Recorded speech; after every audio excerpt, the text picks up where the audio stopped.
गुरुजी को प्यार भरी नमस्ते और गुरुजी की प्यारी प्यारी संगत को प्यार भरी नमस्ते।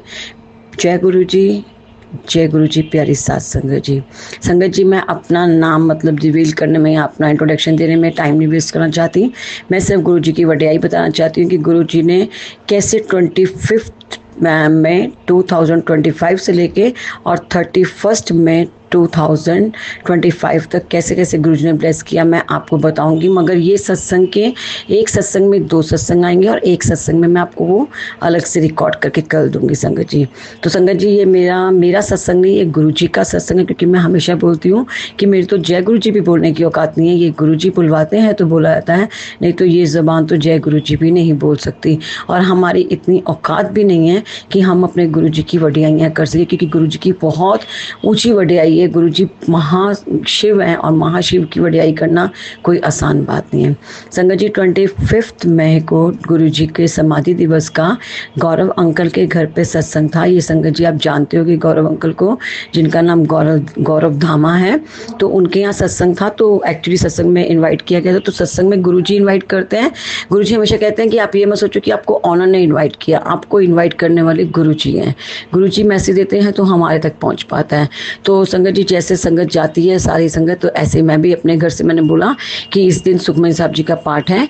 तो मैंने बोला कि भाई आज ना मैं जल्दी घर से निकलूंगी ताकि सुखमनी साहब जी के पाठ शुरू होने से पहले पहुंचूं। संगत जी, जो मेरी अपने थॉट्स है, तो अपना सारा घर का काम वगैरह कर करके मैंने अपने अंकल से बोला कि मुझे जाना है, मैं 4:45 बजे निकल जाऊंगी और मैं आपकी स्कूटी ले जाऊं। तो उन्होंने बोला कि हाँ ले जाना। तो मैं कि फिर आप कैसे जाओगे, आपको अपने मतलब जाना होगा, आपका कॉल वगैरह आ गई। तो उन्होंने बोला कि चलो फिर ऐसा है कि मैं तुम्हें छोड़ दूंगा। मैंने कहा हाँ ये ठीक है, आप मुझे छोड़ देना, पास में ही है तो आप मुझे छोड़ देना। संगत जी, वही बात हुई कि जैसे मुझे आइडिया था कि अभी 4:30 4:45 4:30 बजे होंगे। तो जैसे ही मेरे निकलने का टाइम था, मैंने टाइम नहीं देखा, मैं फटाफट रेडी हुई और इतने मेरे अंकल के मतलब कि अपने काम से, प्रॉपर्टी जगह काम है उनका, तो उनका फ़ोन आ गया उनके कस्टमर का। तो उन्होंने बोला कि मुझे जाना पड़ेगा। तो मैंने यही सोच के उनको बोल दिया कि हाँ अभी तो 4:35 4:40 हुए होंगे, तो आप 10 मिनट तक तो आ ही जाओगे। कह रहे हाँ मैं 10 मिनट तक आ जाऊँगा, मैं तुम्हें छोड़ दूंगा। मैंने कहा जय गुरु जी। संगत जी, वो जैसे ही गए, मुझे पता नहीं क्या गुरु जी ने अक्ल दी, मैंने फ़ोन उठा के देखा तो उसमें 5 बजे में 5 मिनट। मैंने कहा जय गुरु जी। मैंने कहा गुरु जी मैं तो लेट हो गई, मैं कह रही थी इनके आने पे। मैंने फटाफट अपने अंकल को फ़ोन किया। मैंने कहा ऐसा है कि अब आप मेरे को छोड़ने आ रहे हो। तो कह रहे कि नहीं मेरे को तो 10-15 मिनट लग जाएंगे। मैं कह नहीं मेरे पास तो टाइम बिल्कुल भी नहीं है, मैं नहीं रुक सकती। तो संगत जी, मैं ना ऐसे मतलब कि अपना फटाफट मैंने अपना गेट गुट लॉक किया और मेरे पता नहीं माइंड में उस दिन क्या आया, गुरुजी की सेवा थी हाथ में। तो मैंने वो गुरुजी की सेवा करता, मैंने सोचा कि पैसे वगैरह क्या उठाने हैं, छोड़ यार, ये सामने ही तो गली में जा करके उनका घर है, तो मैं मतलब पैदल पैदल फटाफट निकल जाऊंगी, मैं अपनी हाई स्पीड रखूंगी, मैं फटाफट निकल जाऊंगी। संगत जी, मेरे दिमाग में ये स्टूपिड ख्याल आया और ये स्टूपिड ख्याल नहीं था, ये गुरुजी की ब्लेसिंग्स थी जो मेरे दिमाग में आई। गुरुजी ने मेरे को दी थॉट और मेरे को गुरुजी ने आगे से ब्लेस कैसे करना था मैं आपको बताती हूँ। संगत जी, मैं फटाफट स्पीड से निकली और मैं वॉच में टाइम देखती रही। मैंने कहा यार लेट हो गए, 5 बजे तो सत्संग शुरू हो जाएगा, सुखमनी साहब का पाठ शुरू हो जाएगा। तो एक्चुअली वो ना मेरे ना चल रहे थे गुरु अर्जन देव जी के सुखमनी साहब जी के पाठ जो दोपहर में होते हैं, वो लड़ी चल रही थी 40 डेज की। तो मेरे को ये था कि यार मैंने घर में नहीं किया तो मेरा वहाँ हो जाएगा संगत में बैठ के। और चाह भी रही थी कि पहले तो मैं गुरुद्वारे जा करके पाठ संगत में करती थी, अब मौका नहीं मिलता तो घर में ही करती। तो कोई ऐसा एक दिन ही मिल जाए कि जो संगत में पाठ जाए। तो वो गुरुजी ने ये संगत में पाठ 25 मई को करवा दिया। संगत जी, जैसे ही मैं चली जा रही मैं थक भी गई, स्पीड भी मैंने तेज़ कर ली अपनी। और मैं ये सोचा, मैं बस ये निकलते कह रही हूँ गुरुजी को, गुरुजी कुछ ऐसा करो, कोई ऐसा मिल जाए जो मुझे लिफ्ट दे दे और मैं ना फटाफट पहुँच जाऊँ वहाँ पे। तो मेरे बेटे का दोस्त है, मतलब मेरा, वो भी मेरा बच्चा ही है, मोनू। तो मैंने कहा गुरुजी चाहे मोनू के भाई को भेज दो, मोनू को भेज दो, किसी को भी भेज दो कि मुझे वो छोड़ आए वहाँ पे, मैं लेट ना हो जाऊँ। संगत जी, मतलब कि मैं काफ़ी अनकॉन्शियस हो गई। मेरे को आगे जाके ना उस गली में एक इलेक्ट्रॉनिक की दुकान दिखी, तो वहाँ पे ना एक स्कूटी पे ना एक लड़की बैठी थी। मैंने कहा इसको ही बोलती, बच्चे मुझे जरा आगे ट्रांसफार्मर तक छोड़ दो प्लीज़, मेरे को जल्दी है। लेकिन मैं ना शर्म के मारे काने, मैंने कहा वो कहेगी आंटी खुद लेट निकली है, मुझे कोई ड्यूटी दे रही है। मैंने उसको कुछ नहीं बोला। संगत जी, आप विश्वास करना, मैंने अभी एक मतलब कि मैं चौक पार किया और मैं कही जा रही, मैं कहा गुरुजी प्लीज़ हेल्प कर दो, गुरुजी प्लीज़ हेल्प कर दो, लेट हो गई हूँ मैं। और मैं आगे चलती आ रही हूँ और पीछे से मुझे किसी ने आवाज़ मारी, आंटी। मैंने कहा हाँ जी। मैंने जैसे मुड़ के देखा तो वो ई रिक्शा थी। मैंने कहा हाँ जी। कह रहे कि ये ट्रांसफार्मर कहाँ पड़ेगा। तो मैंने देखा पीछे मुड़ करके, तो उस ई रिक्शा में एक आंटी बैठे थे, वो येलो सूट में थे। तो मैंने बोला कि ट्रांसफार्मर तो यहीं पड़ेगा, आपको सत्संग पे जाना है? कह रहे हाँ मुझे सत्संग पे जाना है। मैं कहा गौरव के घर पे? कह रहे हाँ जी हाँ जी। मैंने कहा मैं भी वहीं जा रही हूँ, एक्चुअली मैं लेट हो गई हूँ। तो वो कह रहे कोई बात नहीं, आप ई रिक्शा में बैठो। तो मैंने ई रिक्शा वाले भैया को बोला, मैंने कहा भैया मैं ना अपना पर्स नहीं लेके आई, तो मेरे पास पैसे नहीं है, तो प्लीज़ आप देख लेना। तो वो आंटी कहते नहीं नहीं आप छोड़ो, आप पैसों को छोड़ो, आप बैठो सिर्फ। तो वो ई रिक्शा वाला जो मोहम्मदन था उसने भी बोला कि नहीं नहीं आप पैसों को छोड़ो आंटी, आप बस बता दो। कहते देख लो आंटी, भगवान है ना आपके साथ, तभी तो आपको वही लोग मिल गए जो आपके साथ वहीं पे जा रहे हैं। तो संगत जी देखो, मैं जैसे उन्होंने येलो कलर का सूट पहना हुआ था और वो आंटी आए और मैं आंटी के पास नीचे रुकी, और अभी ना गुरु जी का सिर्फ वेलकम बैंड होके हटा था और गुरु जी का 21 ओंकार वाला पाठ चल रहा था। तो जैसे मैं होकर के आई वहाँ पर, तो मैंने आकर के मैंने उनको बोला, मैंने कहा आंटी आप चले ऊपर से, तो पेमेंट देने लग गए। तो वो कहते नहीं आप चलो चलो। मैंने कहा नहीं ऐसा अच्छा नहीं लगता, अगले सोचेंगे मुझे यूज़ किया। और वो आंटी फटाफट भाग गई ऊपर। तो मैंने कहा नहीं आंटी आप साथ में चलो, ऐसी कोई बात नहीं है। तो कहते नहीं आप पहुँचो, मैं आ रही हूँ पेमेंट दे के। तो उन्होंने पैसे दिए और मैं ऊपर आके, मतलब कि मैं नहीं बैठी, गुरुजी अपने आप ले गए। गुरुजी कह रहे तू हेल्प हेल्प हेल्प कर रही थी ना, ले मैंने तेरे को हेल्प कर दी है। और गुरुजी ये जानते हैं कि मुझे उनका पीले चोले वाला स्वरूप बहुत प्यारा लगता है।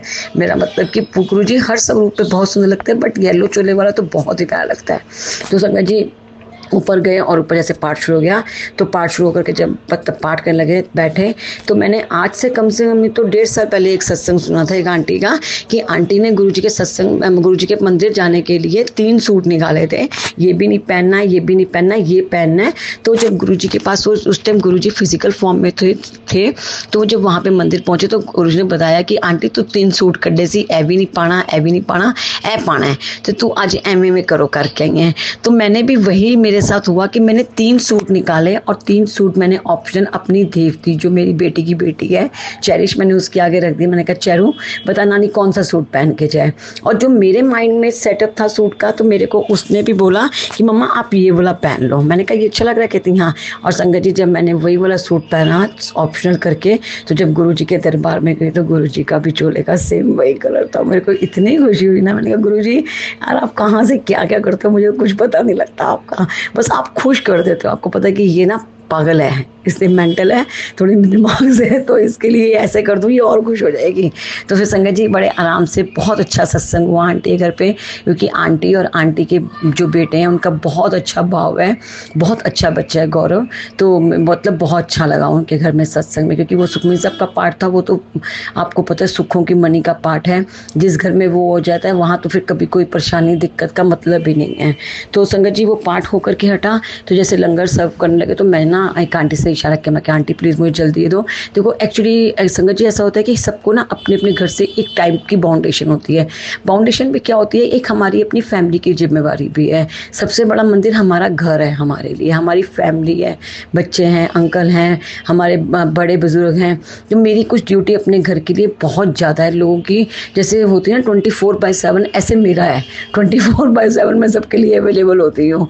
तो मेरे को ये होता है कि बस मैं मेरी गुरुजी हाजिरी लगवा दे सत्संग में। हालांकि संगत देखती भी है कि मैं सत्संग में आती हूँ, चाय प्रसाद पिया, लोग सोचते भी होंगे कि मैं सिर्फ चाय प्रसाद पीने आती हूँ और मैं फटाफट चली आती हूँ, लेकिन ऐसा नहीं है। गुरुजी ने जितने बिठाना है, गुरुजी मुझे मैसेज दे चुके हैं कि तेरे को जो ये चाय प्रसाद मिल रहा है ना, ये तेरे लिए सर्जरी का काम कर। तो मैंने कहा गुरुजी ये आपको पता, मुझे नहीं पता कुछ भी, क्योंकि आप ही दीवार के उस पार का देख सकते हो, मेरे तो खैर इतनी औकात ही नहीं है, सोचने की भी औकात नहीं, देखने की तो बहुत दूर की बात है। तो संगत जी लंगर प्रसाद आया, और लंगर प्रसाद में क्या था, कड़ी चावल, आलू की सब्जी और मतलब कि सैलेड वगैरह और चपाती प्रसाद। तो मेरे को ना, मेरी डॉटर है कोमल, उसको ना कड़ी बहुत पसंद है, बहुत ज़्यादा, वो क्रेजी है कड़ी चावल के लिए। तो ना मतलब कि उसने भी, मैंने उसको बोला, मैं कहा कोमल आज ना सत्संग है, तो कहती मम्मा मैं चलूँ। मैंने कहा चलो। फिर पता नहीं क्या हुआ, उसका गुरुजी का बुलावा वहाँ का नहीं था, वो चली गई संगत जी। तो मैंने कहा चलिए ये तो नहीं जाएगी, मैं तो फटाफट निकलूँ। तो मैंने कहा बेटा सुखमनी साहब का पाठ है, बीच में से आना चाहोगे तो आए ना, लेकिन कोशिश करना कि पूरा बैठ सको। तो वो संडे का दिन होता है, एक बच्चों के पास एक अपना एक ही दिन होता है एंजॉय करने का, भाई बहनों का, क्योंकि दोनों भाई बहन घूमते हैं, ये अलग नहीं घूमते, दोनों इकट्ठे ही घूमते हैं जहाँ भी जाते हैं। तो मतलब ये बच्चे अपना चले गए, मुझे नहीं पता संगत जी ये बच्चे कहाँ गए। मेरे सामने जैसे ही वो थाली आई, मुझे कोमल की याद आ गई। मैंने कहा यार कोमल होती ना, कोमल तो लंगर प्रसाद देख कर खुश हो जाती, वो डाइट पर है, वो एक टाइम ही खाना खाती है। तो मैंने कहा वो तो खुश है, गुरु जी आपने मेरी डाइट आज ओके करवा दी यार। कड़ी चावल और आलू तो खैर वो इतना पसंद नहीं करती, लेकिन कड़ी चावल तो बहुत बहुत क्रेजी है वो। संगत जी मेरे मन में ना अपने बच्चे के लिए जैसे भाव आया तो गुरुजी ने वो भाव सुना। संगत जी जैसे मैं घर पे आई, मैं घर पे आकर के बैठी और मैंने अपने अंकल को बताया कि ऐसे मुझे एक आंटी मिल गई संगत की, कैसे गुरुजी ने मेरी हेल्प करी। मैंने साथ सत्संग सुनाया उनको, तो कह रहे वाह गुरुजी। तो उन्होंने गुरुजी का शुक्राना किया और हम गुरुजी का शुक्राना करके ना मैं उनकी चाय वगैरह बनाने लग गई। तो थोड़ी देर बाद मेरे बच्चों का, मेरे बेटे का फ़ोन आया, हेलो मम्मा। मैंने कहा जी दर्शन करना। मैंने कहा दिखाओ। तो उन्होंने मुझे दर्शन के कहाँ के कराए, बड़े मंदिर के शिव जी के, वहाँ पे शिवलिंग के। मैंने कहा जय गुरु जी। मैंने कहा अरे वाह भाई तुम तो बड़े मंदिर गए हुए हो। कह रहा हाँ मम्मा कोमल गई हुई है माथा टेकने और वो लंगर प्रसाद खा के आएगी, मगर मैं नहीं गया, मेरे को ना लंगर प्रसाद खाना पड़ता, मुझे भूख नहीं लग रही। तो मैंने कहा नहीं बच्चे, जब जाते हो ना तो गुरु जी को मिलकर आया करो, गलत बात है कि आप गुरुजी को मिल के नहीं आते। तो कहते मम्मा चलो कोई बात नहीं, मैं ना आगे से गुरुजी को मिलाऊंगा। मैंने कहा चल ठीक है, मगर मेरा मन ना थोड़ा सा हो गया। मैंने कहा यार गया भी और ये जल प्रसाद, चाय प्रसाद, लंगर प्रसाद कुछ नहीं खा के आया, गलत बात है, ये बाहर से नहीं, गुरुजी बाहर खड़ों को भी ब्लेस करते हैं, मगर जब गए हो तो फिर गुरुजी को मिल करके आओ, मेरी ये सोच होती है।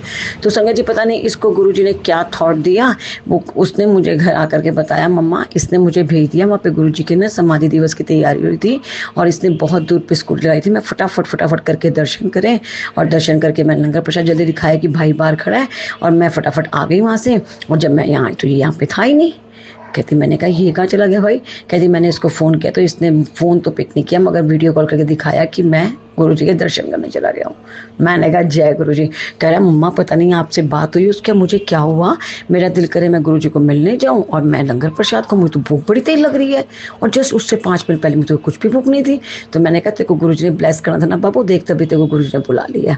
चलो संगत जी ये तो उनकी 25th की हो गई, अच्छे से उनकी बहुत अच्छी वो हो गई, गुरुजी के साथ उनका एक अच्छा दिन बन गया। कोमल कहती है कि मम्मा जैसे ही मैं वहाँ पे खड़ी हुई आकर के तो एक अंकल आए मेरे पास और मुझे बोले कि आंटी आप गुरुजी को माथा टेका। कहती हाँ जी अंकल, माथा भी टेका, लंगर प्रसाद भी खाए। तो कहते हैं उन्होंने ना मुझे अपनी पॉकेट में से गुरुजी का पॉकेट स्वरूप से थोड़ा बड़ा स्वरूप दिया और कहा ये आपकी ब्लेसिंग्स। कह रही जब मैंने वो देखा और उसने जब मुझे अपने पर्स में से दिखाया मम्मा देखो मुझे गुरुजी की ब्लेसिंग्स मिली है, तो गुरुजी पीले चोले में। मैंने कहा जय गुरुजी। मैंने कहा गुरुजी यार आप ना सच्ची, मैं कहाँ से क्या सोचना शुरू करूँ और कहाँ तक सोचूं कि आप मुझे कहाँ कैसे कैसे ब्लेस कर सकते हो, कैसे कैसे आप अपनी कृपा बरसा सकते हो। मतलब मेरी आंखों में ना आंसू आ गए। मैं कहूँ गुरुजी ऐसे ना मुझे येलो चोले में ना गुरुजी ने बच्चों एक गिफ्ट दी। मैंने कहा एक आंटी थी वो सत्संग में आई और उन्हें येलो सूट पहना हुआ था और गुरुजी को पता कि मुझे उनका येलो चोले वाला स्वरूप बहुत प्यारा लगता है। और संगत जी मैं गुरुजी के सामने उनके येलो स्वरूप वाले स्वरूप के सामने बैठकर ही किचन में गुरुजी का सत्संग कर रही, झूठ नहीं बोल रही, क्योंकि गुरुजी के जो सत्संग का मतलब है वो सत का संग है। संगत जी मैं ना बहुत मतलब कि इतनी इमोशनल हो गई ना, कहते अब रो रहे हो। मैंने कहा मैं ये सोच के रो रही हूँ कि गुरुजी कहाँ क्या क्या कल्याण क्या क्या कृपा करते हैं मुझे नहीं पता। तो संगत जी ये तो मेरा हो गया आपके साथ 25 मई 2025 का सत्संग। तो अब मैं आपको नेक्स्ट सत्संग एक और आंटी को देती हूँ, तो आप उसमें सुनना। जय गुरु जी संगत जी।